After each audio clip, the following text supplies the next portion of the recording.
Si estás aquí, puede ser por dos motivos. Una, eres suscriptor del canal y vienes a ver qué hay de nuevo esta semana. O dos, has estado buscando por Google o YouTube algo relacionado sobre comprarte un telescopio nuevo. Sea la opción que sea, sed bienvenidos. Hoy veremos cómo afrontar esa primera compra de nuestro telescopio. Yo soy Marc y bienvenidos a Astrotivisa. ¡Empezamos!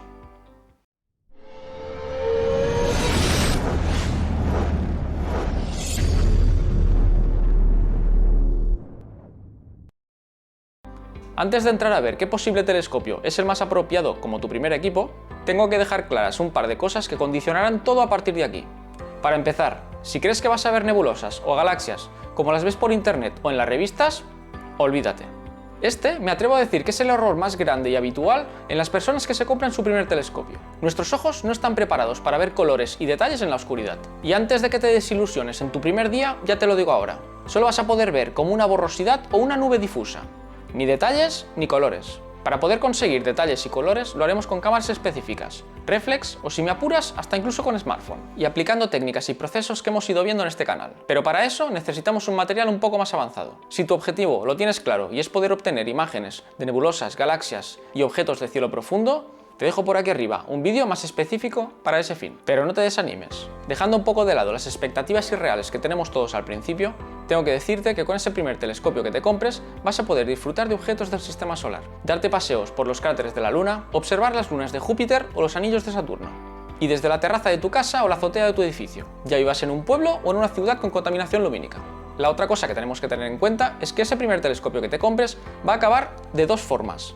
Una, en un armario criando polvo, o la otra en el mercado de segunda mano para cubrir parte de la siguiente inversión de tu equipo más avanzado. Espero y confío que la segunda opción será la de la mayoría de vosotros. Pues bien, de hecho, tanto si terminamos con el telescopio en el armario como si queremos mejorar el equipo, la venta de ese primer telescopio en el mercado de segunda mano va a ser su probable destino. Y si hemos comprado un telescopio sencillo por unos 190 euros, aparte de igual no poder haber disfrutado todo lo que podríamos por la calidad de sus materiales, no lo vamos a poder vender de segunda mano. O con suerte, alguien nos lo compró por algo menos de 60 euros. Y si contamos con el tiempo invertido en ponerlo a la venta, hacerle las fotos, gestionar el envío, etc., la mayoría de las veces no nos salga ni a cuenta. Por lo que recomiendo hacer esa primera inversión en material que realmente nos permita disfrutar de esta afición y nos permita recuperar parte de su valor en un futuro. Así que aclarados estos dos puntos, pretendo dar mi opinión personal, y con eso quiero deciros que no os quedéis con lo que yo diga. Seguid indagando y preguntad en vuestra tienda de confianza, porque esa primera elección también es muy personal y pueden influir muchos factores. Por ejemplo, un suscriptor me escribió hace unas semanas preguntando sobre su nueva montura.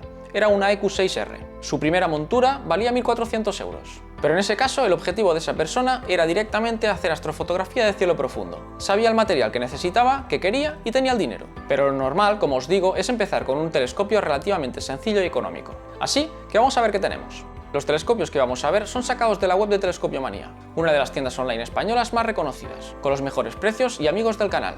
Podéis comprar vuestro telescopio donde queráis, faltaría más. Pero si contactáis con Telescopiomanía y decís que sois suscriptores del canal Astrotivisa, tendréis descuentos exclusivos y mejores precios que los que veremos. Y dicho esto, vamos a repasar de forma muy rápida los tipos de telescopios que tenemos y aspectos como la distancia focal, la apertura o la relación focal, aspectos importantes que deberéis saber. La distancia focal es la distancia que recorre la luz desde que entra a nuestro telescopio hasta que llega al ocular. Cuanta más distancia focal tenga nuestro telescopio, más ampliada veremos la imagen de forma nativa. La apertura, mientras tanto, será el diámetro de nuestro tubo expresado en milímetros. Esa medida nos marcará dos cosas. Una, el aumento teórico posible del telescopio que podemos aplicar, ya que será el doble del diámetro de nuestro telescopio. Por ejemplo, si nuestro tubo tiene 150 milímetros de apertura, nuestro máximo aumento posible será de unas 300 veces sin forzar el equipo. Y el otro factor que nos marcará será la relación focal. Esta vendrá expresada siempre con una F seguida de un número. Ese número es el resultado de dividir la distancia focal por la apertura de nuestro tubo en milímetros. Por ejemplo, un tubo de 800 milímetros de distancia focal, con una apertura de 200 milímetros, tendremos una relación focal de F4. La relación focal nos indica el poder de captación de luz de nuestro equipo. A un número más bajo, más detalles y más tenues podremos captar, aunque tampoco nos servirá de nada si tenemos un F4 y donde lo vamos a utilizar está lleno de contaminación lumínica. Entrando directamente ya en material y concretamente en los tubos, tenemos de tres tipos principales: refractores, reflectores y catadióptricos. Los refractores están equipados con lentes. Cuantas más lentes y de más calidad, más corregida será la imagen. Pero esas lentes buenas también suelen subir bastante el precio. No requieren colimación y son sencillos. Los reflectores o Newton. En lugar de lentes van equipados con espejos. suelen ser los tubos más económicos y con más apertura que podemos encontrar, pero por el contrario son más voluminosos, pesados y requieren de una colimación periódica, o sea, ajustar los espejos. Y después terminamos con los catadióptricos, que combinan espejos y lentes. Suelen tener distancias focales altas, pero su tamaño es más corto que un newton. Dependiendo de la apertura pueden ser de relaciones focales de f9, f10 o incluso más. Y son habitualmente considerados los más apropiados y óptimos para planetaria. Y es aquí donde desatan todo su potencial, pues aunque tengan relaciones focales altas, al observar planetas y la Luna reflejando el Sol, no necesitamos que tengan tanto poder de captación de luz, pues precisamente esos objetos son lo más luminoso que podemos encontrar en el cielo nocturno, incluso desde ciudad. Por cierto, es importante que no intentéis mirar directamente al Sol con vuestro telescopio sin material adecuado. Os podría causar quemaduras y lesiones irreversibles en los ojos. Bien, dicho esto, entramos en las monturas. Podemos encontrar generalmente también de tres tipos.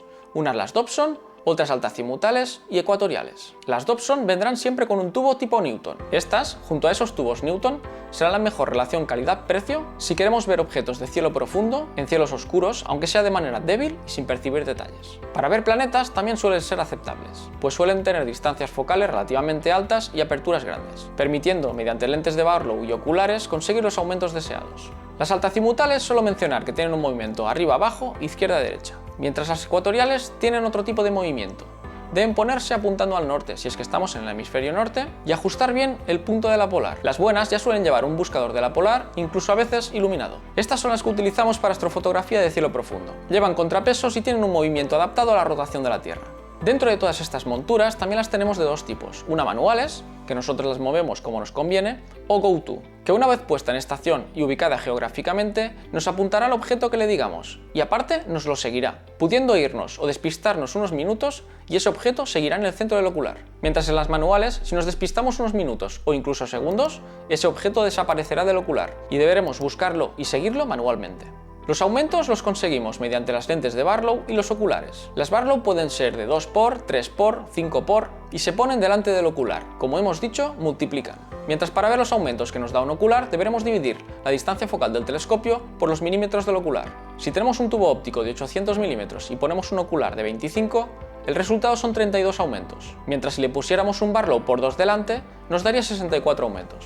Y ahora, la pregunta del millón. ¿Qué montura y qué tubo me compro? Pues por todo lo mencionado en el principio y sin perder de vista el precio, personalmente me decantaría por una montura Go-To y altazimutal. Y teniendo en cuenta que lo que más y mejor podremos observar son objetos del sistema solar, yo me decantaría por un tubo con una distancia focal lo más alta posible. Y además con una buena apertura para asegurarnos unos buenos aumentos. Este equipo, ya lo digo ahora, no será de 200 euros ni de 300, pero lo vamos a poder disfrutar mucho más y vamos a recuperar gran parte de la inversión cuando queramos venderlo de segunda mano. Se trata del Skywatcher Mach 127 Cinescan AZ Go-To. He escogido este tubo porque nos brinda una distancia focal de 1500 milímetros en un espacio reducido, aprovechando las características de los catadióptricos. Aparte posee una apertura generosa de 127 milímetros que nos brindará hasta 254 aumentos. Aunque los catadióptricos Maksutov son muy reconocidos por darnos muy buenos resultados, incluso a más aumentos de los recomendados. Con este telescopio, incluso nos podremos permitir hacer astrofotografía planetaria y lunar por menos de 600 euros. Obviamente hay opciones más económicas, pero creo que este telescopio representa un salto de calidad respecto al resto. Por lo que en relación calidad-precio, creo que esta es la elección perfecta. Disfrutarás al máximo de los objetos del sistema solar, podrás aplicar generosos aumentos buscando detalles en ellos, y podrás realizar astrofotografía planetaria y lunar con una cámara astronómica. ¿No te convence? Pues ahora te toca a ti. Te dejo en la descripción la web de Telescopio Manía para que la trastees y busques la mejor configuración que se adapte a tus necesidades y a tu precio. Si tienes en cuenta todo lo mencionado anteriormente, estoy seguro que tu elección será con buen criterio. Aún así, recuerda que puedes ponerte en contacto con ellos para que te aconsejen en caso de duda. Y recuerda, si dices que eres suscriptor del canal, tendrás un precio mejor. Por favor, no dudes en dejarme en los comentarios si has dado con tu configuración ideal. Por cierto, si vais a entrar en este apasionante hobby con vuestro primer telescopio, os recomiendo que os descarguéis alguna aplicación para el móvil para reconocer los objetos del cielo nocturno, constelación, planetas, estrellas principales, etc. Sin duda es un punto de inicio casi obligado. Mis favoritos son Stellarium, Star Walk 2 y Sky Safari 6. Como no, tenéis los enlaces también en la descripción. Muchas gracias por vuestro tiempo, un saludo y nos vemos en el próximo vídeo.